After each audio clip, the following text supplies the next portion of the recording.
Hello guys, नमस्ते। स्वागत है आप सबका फिर से एक नए वीडियो में। गाइस, आज मेरे पास बहुत सारी न्यूज़ है। बस आप इस चैनल को सब्सक्राइब करके रखें और बेल आइकन को भी ऑन करके रखें। तो भाई सबसे पहले न्यूज़ आती है सौरव जोशी की तरफ से। भाई एक यूट्यूब चैनल है जिसका नाम है कॉन्शियस करके, एक यूट्यूब चैनल है जिसने सौरव जोशी के ऊपर बहुत सारे वैसे वीडियोस बनाए हैं। लेकिन उसने कल के वीडियोस में बहुत सारी चीजें एक्सप्लेन की है। जैसे कि सौरव जोशी बार बार बोलता है कि वो नॉनवेज नहीं खाता, वो वेजिटेरियन है। लेकिन अगर वो जो भी चीज खाता है ना, वो नॉनवेज ही होती है। जैसे कि ये उसने बहुत सारी चीजें दिखाई है। और उसके अलावा उसने ये भी बोला है कि अभी जो है पुराने व्लॉग्स अपलोड कर रहा है, एक दिन भी ऐसे गैप रहने नहीं दे रहा है व्लॉगिंग चैनल पे। तो इसलिए वो पुराने व्लॉग्स भी अपलोड कर रहा है। लेकिन वो कुछ यूट्यूबर्स है, वो लोग उस चीज को मान नहीं रहे थे। तो सेम वही क्वेश्चन उन्होंने पीयूष जोशी को भी पूछा। तो पीयूष ने उसको एकदम, उसका रिएक्शन कुछ अलग ही था। उसने तो बोला नहीं, वो तो व्लॉग सब फ्रेश रहते हैं। लेकिन उसका रिएक्शन कुछ अलग था। उससे पता चल रहा था कि वो झूठ बोल रहा है। और उनके वीडियो के एंड में उन्होंने सौरव जोशी के भाई जो है कि वो घर वाले उनसे थोड़ा सा बायस्ड है सौरव जोशी के लिए। और भी चीज बोली है कि सौरव जोशी बहुत सारी चीजें कंटेंट के लिए करता है। जैसे कि वो मसाजर सीट कह लो, या फिर मतलब बहुत सारी ऐसी चीजें। कुणाली के लिए गेमिंग पीसी, पीयूष के लिए गेमिंग पीसी, वो तो मतलब स्टार्टिंग में ही वो चीजें देखती है। लेकिन वो बाद में नहीं दिखती। और उसके अलावा उन्होंने एक चीज बोली है कि भाई वो जो पीसी उन्होंने कुणाली को दिया है, उसने तो 1-2 दिन ही चलाया, उसके बाद उसने बंद कर दिया चलाना, क्योंकि वो बच्चा है भाई, वो ज्यादा नहीं चलेगा उसको। लेकिन उस पीसी की जरूरत सबसे ज्यादा थी सौरव जोशी के भाई को। लेकिन उसको देने की बजाय उसने कुणाली को दिया, क्योंकि कंटेंट चाहिए था बेसिकली। तो और भी बहुत सारी उसने चीजें एक्सप्लेन की है, तो वो भी आप एक बार देख लीजिए। सौरभ जोशी ना नॉन वेज खाता है ना ड्रिंक करता है। वो एक बहुत संस्कारी लड़का है और ऑडियंस से तो कभी झूठ बोलता ही नहीं। पर क्या ये सब सच है? अब जो क्लिप मैंने आपको दिखाई वो 5 साल पुरानी थी और इस वाले व्लॉग की थी। लेकिन अगर मैं खाली उसी बेस पे बात करूं तो सौरभ के सारे छोटे मोटे फैंस मेरे सर चढ़ जाएंगे, क्योंकि वो 5 साल पुरानी थी। क्या पता पहले खाते हो अब नहीं खाते हो। 15 अप्रैल 2024 को ये व्लॉग अपलोड होता है with the title of Haryana वाला घर बेच दिया। लेकिन इसमें 2 ऐसी चीजें दिखाई दी जो थोड़ी अनबिलीवेबल थी। सौरभ ने इस वाले व्लॉग में वाइन पी थी जो कि 5 साल पुराना था। लेकिन अगर आप इस वाले व्लॉग में 24 सेकंड पर देखोगे तो पीछे रखी हुई थी बियर। और ये कोई होटल का रूम नहीं है, बल्कि इनके दिल्ली वाला घर है। और उस टाइम पे सिर्फ इस घर में 5 ही लोग थे, पीयूष, साहिल, निर्मल भैया, सौरभ जोशी और शुभम। अब मेरा शक तो सौरभ के ऊपर ही जाएगा, क्योंकि उसने पहले वाइन पी थी और आगे तो ऐसे ऐसे कांड करे हैं जो अभी इस वीडियो में बताने बाकी हैं। अगर हम आगे चल के देखें 1 मिनट 12 सेकंड पर, तो साइड में रखी हुई थी सिगरेट। चलो हो सकता है कि ये तीनों में से किसी की ना हो और ना ये चीजें पीते हों। लेकिन जो लड़का अपने व्लॉग में बोलता है कि आज तक हमारे घर में ना नॉनवेज आया है और ना ही अंडा आया है, ये आ ही नहीं सकता हमारे घर में कभी घर में आया नहीं भाई। तो फिर इनके घर में इन दोनों चीजों की एंट्री कैसे हो गई? और अभी जो मैं आगे आपको बातें बताने वाला हूँ उससे हर किसी का शक सौरभ के ऊपर ही जाएगा। और हाँ, अगर कोई इस वीडियो पे रिएक्ट करे सो कॉल्ड ये दोनों यूट्यूबर्स, तो अपनी आंख और कान खोल के बैठना। आज फैमिली के लिए ना एक गिफ्ट लेते हैं। डेली व्लॉग्स बनाना तो ये भूल गए हैं, और अगर इन्होंने एक दिन भी व्लॉग अपलोड नहीं करा तो इनसे डेली व्लॉगर का टैग छीन लिया जाएगा। तो इसीलिए इन्होंने कंटेंट के लिए ट्रेडमिल, मसाज चेयर, कंटेंट का आईपैड और गेमिंग पीसी खरीदा, क्योंकि इन्होंने अपने एक व्लॉग में बताया था कि मैं मम्मी जी को मसाज चेयर गिफ्ट कर रहा हूँ बिकॉज उनके हाथ एंड पैर में दर्द रहता है। तो क्या इन्होंने 2-3 दिन कंटेंट निकालने के बाद उसको वापस सेल कर दिया? क्योंकि 18 फेब 2024 को एक व्लॉग अपलोड होता है विद द टाइटल ऑफ हमारे कंटेंट ने सिलेंडर उठा दिया। लेकिन अगर आप 11 मिनट 59 सेकंड पे देखोगे तो इनकी मम्मी जी एक बर्तन में गर्म पानी भर के पैर की मसाज कर रही हैं। तो जब उनके पास इतनी महंगी मसाज चेयर है तो उसका यूज क्यों नहीं किया गया? आई नो कि पैर सेकना और मसाज करना अलग चीजें होती हैं, लेकिन आप लोगों को याद होगा कि इन्होंने लास्ट टाइम वो चेयर अपने रूम में रखी थी। कमरे में रख इसको। क्यों? हाय क्यों भर के रास्ते में रहेगी? यहाँ पे वहाँ रख इसको अपने कमरे में। बट इस वाले व्लॉग में उन्होंने दिखाया था अपना पूरा कमरा, एंड उस कमरे में कहीं पर भी मसाज चेयर नहीं थी। और ऐसे ही इन्होंने एक बार ट्रेडमिल भी लिया था, वो भी इनके व्लॉग में अब कहीं पर भी नहीं दिखता है। बस जिस दिन आया था उस दिन 1-2 बार दिखा था, उसके बाद तो दिखा ही नहीं है। और ये पॉइंट मैंने इसलिए ऐड करा, जब ये हरियाणा रहते थे तो ये नॉर्मल व्लॉग्स बनाते थे। बट अब अगर इनको किसी चीज की जरूरत नहीं है तो उस सामान को खरीदेंगे, उसका व्लॉग बनाएंगे और उसको डाल देंगे। लेकिन ये भी हो सकता है कि वो चेयर इन्होंने सामने वाले घर पे रख दी हो। बट अगर ये दोनों चीज इनके घर में होती तो व्लॉग के किसी क्लिप में तो दिखती या कहीं पे उसका यूज होता। वो इतने टाइम से किसी भी व्लॉग में नहीं दिखी है। तो क्या दिक्कत है? नहीं मतलब क्या फर्क पड़ता है? यूं तो मेरे पार्ट का कहना था कि उनको पता नहीं होगा, उन्होंने कर दिया प्रमोशन। यार ये तो उसे पता थोड़ी था कि क्या है क्या नहीं है, कर देते यार क्रिएटर। अब कहाँ उतना ढूंढने बैठेगा, समझ रहे हो, इतना नहीं कर पाते। पहली बात, अगर किसी के इतने ज्यादा सब्सक्राइबर्स हैं और वो किसी भी चीज को ऐसे ही प्रमोट कर रहा है सिर्फ पैसे के लिए, तो उसको शर्म आनी चाहिए। अब इसकी जगह अगर कोई छोटा यूट्यूबर है एंड अगर वो कोई गैम्बलिंग ऐप को प्रमोट करे तो बात ठीक है, क्योंकि उसकी एडसेंस से इतनी अर्निंग नहीं होगी। और सौरभ जोशी को ये चीज पहले देखनी चाहिए थी और सारी रिसर्च करनी चाहिए थी कि अगर मेरे इतने सब्सक्राइबर्स हैं तो बहुत सारे लोग उसको खरीदेंगे भी, तो ये प्रोडक्ट सही है या नहीं। और इससे उनका नुकसान नहीं बल्कि उनकी ऑडियंस का नुकसान हुआ। और डेट्रेक्स ने तो आदिवासी हेयर ऑयल को ही सपोर्ट कर दिया। क्या बात कर रहे हो, आदिवासी हेयर ऑयल एक स्कैम था भाई, मैंने भी मंगाया था। I mean, मम्मी ने एंड इवन मेरे फ्रेंड्स ने, एंड दे सेड कि भाई रियली इफेक्टिव है, मेरे बाल आ रहे हैं। स्कैम भी था तो भाई सौरभ जोशी की क्या गलती भाई, मेरे वो तेल ही बेच रहे हैं ना। अगर आदिवासी हेयर ऑयल इतना ही अच्छा होता तो सौरभ हेट मिलने के बाद उसको डिलीट नहीं करते। और यहाँ पे खाली मैं सौरभ के बारे में बात नहीं कर रहा हूँ, ये जितने बड़े यूट्यूबर्स ने उसको प्रमोट किया था उन सब के बारे में बोल रहा हूँ। और जब मैंने बताया कि Saurabh Joshi old vlogs upload करते हैं तो इन दोनों का कहना था कि क्या ही फर्क पड़ता है, तो मैं बताता हूँ। तो अभी कुछ दिन पहले पीयूष अपने चैनल पे लाइव आया था और जब मैंने उससे कमेंट करके पूछा कि सौरभ जोशी ओल्ड व्लॉग को अपलोड क्यों करता है, तो उसका ये कहना था, ओ ये तो गलत बात कर दी भाई आपने। ओल्ड नहीं है भाई, वो एकदम फ्रेश है, बताया सच में ओल्ड नहीं है गाइस।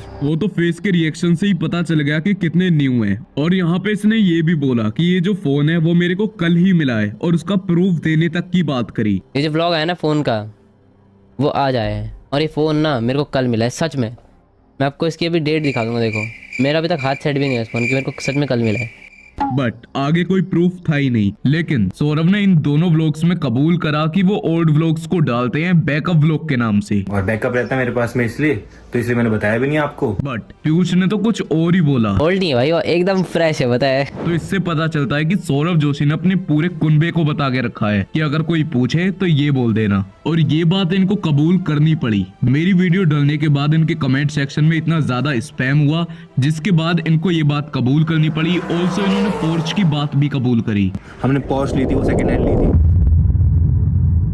यहाँ पे भी इन्होंने झूठ बोला, बिकॉज इनके सो कॉल्ड बैकअप व्लॉग्स वो 1 साल से चल रहे हैं, ना कि अभी कुछ दिनों से डल रहे हैं। और इसे भी ऐसा नहीं है कि 2-3 दिन पुराने व्लॉग्स हैं, 15-20 दिन पुराने व्लॉग्स। 24 जून 2024 का व्लॉग जिसकी एक्चुअल डेट है 4 जून, 14 मार्च 2024 का व्लॉग जिसकी एक्चुअल डेट है 4 मार्च, 3 अप्रैल 2024 का व्लॉग जिसकी एक्चुअल डेट है 10 मार्च। तो इससे पता चलता है कि ये कितने मक्कार आदमी हैं। और जब मैंने पार्ट 1 एंड 2 में बताया कि इनके जो व्लॉग्स होते हैं वो स्क्रिप्टेड होते हैं, और उसका कुछ पार्ट मैंने पार्ट 3 में भी बताया था, तो इन दोनों नमूनों ने बोला कि जो डांस वीडियो होती हैं और पता नहीं कौन सी वीडियो, वो भी तो स्क्रिप्टेड होती हैं। थोड़ा बहुत तो स्क्रिप्टिंग चलता है यार, कम ऑन, हर कोई करता है व्लॉगिंग में, गेमिंग में, रिएक्शन। स्क्रिप्टिंग व्लॉग पे हो गई, कुछ व्लॉग को इंटरेस्टिंग बनाने के लिए कुछ कर दिया, थोड़ा सा एफर्ट डाल दिया डेली व्लॉग में, तो उसमें तो भैया नेक्स्ट न्यूज आती है द मृदुल, जो अपने एल्विश भाई के दोस्त थे द मृदुल करके, उनके बारे में। तो जैसे कि आपको पता होगा कि अभी भी बहुत न्यूज उनकी ज्यादा चल रही थी कि उनकी लैम्बोर्गिनी, जय श्री राम वाली लैम्बोर्गिनी, उसका एक्सीडेंट हुआ है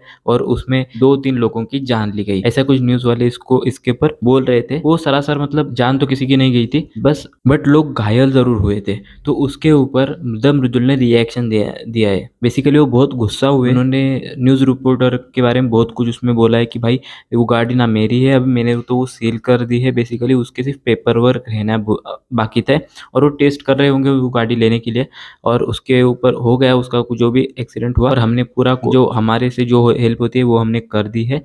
लेकिन ये न्यूज़ वाले हैं जो सीधा बोल रहे हैं कि वो 2-3 लोगों को मार ही दिया उसने, तो नहीं भाई, किसी को मारा नहीं है, बस मेजर इंजरीज हुई है, ऐसा बहुत कुछ उसने चीज़ों बोली है। प्लीज वो भी आप एक बार देख लीजिए। मैं चला नहीं पा रहा। आप सब जानते हो कि मेरी गाड़ी पे जय श्री राम लिखा हुआ है, और वो गाड़ी पहले भी वर्ल्ड फेमस गाड़ी हो चुकी थी कि जिस पे जय श्री राम लिखा हुआ है, और वो एक इतनी पॉपुलर लैम्बोर्गिनी है। तो मैं उसको जब भी अपने घर से बाहर लेकर निकलता हूं तो इतने सारे लोगों की भीड़ लग जाती थी कि मेरा उस गाड़ी को चला पाना ही मुश्किल हो रहा था, तो मैंने उन लोगों को सेल करने के लिए दे दी। अब इतनी महंगी गाड़ी को खरीदने से पहले काफी लोगों को समय लगता है और टेस्ट भी करते हैं, तो टेस्टिंग में उनके साथ क्या हुआ, जो भी चीजें हुई वो आप लोगों ने न्यूज पे देखी। लेकिन गलती ये रही कि गाड़ी तब तक मेरे नाम पे ही है, किसी को और ऑनरशिप अभी ट्रांसफर नहीं हुई थी, गाड़ी मेरे नाम पे ही थी, ये मेरी गलती रही।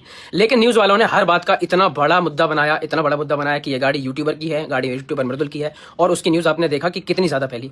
मैं बहुत दुखी हूं इस बात से कि उस गाड़ी से चाहे छोटा एक्सीडेंट हुआ हो चाहे बड़ा एक्सीडेंट हुआ हो, लेकिन इस बात से ज्यादा परेशान हूं कि जो चीज हुई है उसको इतना ज्यादा बड़ा चला कर दिखाना कि 3 लोगों की जान चली गई है, उसमें 2 मजदूरों के पैर में चोट आई है, एक का पैर टूट गया है, और जिसकी वजह से हमारे फ्यूजन कार ने और सारे लोगों ने उनकी बड़ी हेल्प करी, सारी चीज उनके हॉस्पिटल का सारा खर्चा उठाया, सारी चीजें कवर करने के लिए हम तैयार थे अपने आप से ही, व्यक्तिगत तौर पे ही, कोर्ट बोले ना बोले, लेकिन फिर भी हमारे मन में ही एक इंसानियत के तौर पे ये था कि अगर हमारी वजह से किसी का नुकसान हुआ है तो हमें उसकी हेल्प करनी चाहिए, और उसके लिए हम पहले से ही तैयार थे। अब मुझे घर बैठे किसी चीज का अंदाजा भी नहीं कि भाई ये क्या हो रहा है, क्यों हो रहा है, लेकिन मेरे पास लगातार नॉन स्टॉप फोन आने शुरू हो गए। मैं न्यूज पे सिर्फ और सिर्फ चारों जगह मैं दिख रहा हूँ। ईद वाले दिन ईद की कोई खबर नहीं, सिर्फ और सिर्फ एक ही खबर आ रही थी कि यूट्यूबर ने लैम्बोर्गिनी से 2 मजदूरों की जान ले ली, जिसमें जान लेने जैसी कोई बात ही नहीं थी। लोगों को एक बार सोचा तो करो कि यार किस चीज को आप कितने बड़े तरीके से दिखा रहे हो, किसी का परिवार, किसी के रिश्तेदार, किसी के चाहने वाले लोगों पे कितना ज्यादा इफेक्ट पड़ेगा, लेकिन कितने प्यार से रखा, बल्कि गाड़ी को भी इतनी तेज भी नहीं चलाया कि जो बहुत तेज चलाने पे जो मच्छर टकरावे ना वे भी कभी टकराए हो। इतने साफ से इतने प्यार से उस गाड़ी को रखा। मैं भी मुझसे कोई एक चीटी भी ना मारे यार, मुझे तो घर वालों ने हमेशा सिखाया था कि नहीं चीटी भी मार रहे हो तो दुख होता है, तो माफ करना भाई मेरे साथ। और भाई इसके ऊपर आपका क्या कहना है प्लीज कमेंट करके जरूर बताना। तो भैया अब हम बात करते हैं रुचि रो की। रुचि रो ने फिर से पोक किया है फुकरा इंसान को। उनका फोकस ड्रिंक जानबूझ के कोने में रखा था जैसे कि लोगों को दिखे। अगर उस ड्रिंक को उनको पीना ही नहीं था वो रखते ही क्यों, बाजू में ही फेंक देते ना पहले ही, लेकिन उन्होंने जानबूझ के वहाँ पे रखा था। और जब किसी ने कमेंट किया उनको कि आपके पीछे ड्रिंक है, तो उन्होंने जानबूझ के वहाँ पे जाके उसका मतलब बेसिकली वो फेंक दी सबके सामने। तो ऐसे करके उन्होंने पोक किया, वो भी आप एक बार देख लीजिए। उसकी बॉटल क्या कर रही है brown green. Oh my god, dude! Oh my god, मैंने अभी नोटिस किया। Oh my god, dude! छी ब्रो, पूरा मेरा खराब हो गया भाई। शिट, मेरा बैकग्राउंड खराब हो गया। I don't know वो कहाँ से आई, मजाक से हटके। बाकी इसके ऊपर आपका क्या कहना है प्लीज़ कमेंट करके ज़रूर बताना भाई, और इस चैनल को सब्सक्राइब भी कर दें। बाकी अब हम बढ़ते हैं नेक्स्ट न्यूज़ की तरफ। भाई नेक्स्ट न्यूज़ आती है एल्विश यादव की तरफ। कि आपको पता होगा कि उनकी सन ऑफ सरदार की शूटिंग चल रही थी, तो वो दो जगह पे हो रही है, एक तो पंजाब और दूसरा, इसीलिए एल्विश भाई बहुत सी दोनों जगह पे ज़्यादा देखने को मिल रहे हैं आपको। और सन ऑफ सरदार के 2 स्टार थे, जैसे कि आपको पता होगा कि पुराने ज़माने में वो आपको आपने अगर मूवी देखा होगा तो वहाँ पे 2 बच्चे थे, जो एक कोल्ड ड्रिंक पीता था बार बार और एक आइसक्रीम खाता था। तो उन्होंने तो छोड़ दिया था आइसक्रीम, वो उनका भी एक रील चल रहा है अभी देखो। टोनी यार कोल्ड ड्रिंक पी पी के तू मोटा हो ही जा रहा है। टिटो भाई हाँ तुसी आइसक्रीम खा खा के ठंडे क्यों नहीं होंगे। बाकी यार इसके ऊपर आपका क्या कहना है प्लीज़ कमेंट करके जरूर बताना। और एल्विश भाई ने पहले भी बताया था, मतलब जुलाई में तो बहुत सारी आपको सरप्राइज मिलने वाला है, ऐसा कुछ उन्होंने पहले भी बताया था। और अब ये माना जा रहा है कि 25 जुलाई को ही वो मतलब वो आने वाली, बेसिकली अब नहीं पता कि ये रिलीज़ होगी नहीं होगी मुझे नहीं पता, बट वो आने वाली है। मुझे तो लगता है उसी टाइम आएगी भाई। और भाई जिसके वो पता होगा कि बहुत सारे लोगों ने ये एक ही चीज़ बोली है कि भाई एल्विश दिल का बहुत अच्छा है, लेकिन वो गुस्से वाला है, लेकिन दिल का बहुत अच्छा है। अगर उसको प्यार से किसी ने बात की ना तो वो बहुत अच्छे से बात करता है, मतलब बहुत अच्छे से रहता है। एल्विश भाई की बहन है और उनके जो है उन्होंने एक रिएक्शन दिया है कि एल्विश का स्वभाव कैसा है, वो कैसे रहता है लोगों के साथ, वो उन्होंने बोला है, वो भी आप एक बार देख लीजिए। दो क्या बहुत सारी अच्छी बातें हैं उसके अंदर। लड़का हार्ड वर्किंग है, इंटेलिजेंट है, फोकस्ड है अपने काम को लेकर, एंड सबसे बड़ी बात जो बहुत कम लोगों को पता है, लड़का इमोशनल करता है ज्यादा। नहीं यार शो तो करता है। जिस दिन हमारी शादी हुई थी लड़का पूरा टाइम तेरे साथ खड़ा था। एक वही दिन था जिस दिन उसने पूरी लाइफ का प्यार मेरे को उसी दिन दे दिया था, मतलब वो एक सेकंड के लिए मेरे पास से नहीं हटा था उस दिन। एंड विदाई के टाइम बोलता है ओके बाय। सही कह रहा है बड़ा टली। आई थिंक वो इसलिए खुश था, उसको मेरा रूम मिल रहा था। एंड मे भी दूसरा कि शिकायत करने वाली निकली, अब गई। अब इनसे पूछते हैं इनको एल्विश के अंदर क्या अच्छा लगता है क्या बुरा लगता है। भाई मेरे को उसमें कुछ बुराई नहीं लगती, लड़का एक नंबर है। हाँ लड़का एक नंबर है भाई। और रही बात अच्छाई की तो वो दिल का बहुत साफ है, उसमें कोई क्लेवरनेस नहीं है। लड़का दिल का बहुत साफ है, ये बात तो है, जो अंदर से है वो वही बाहर।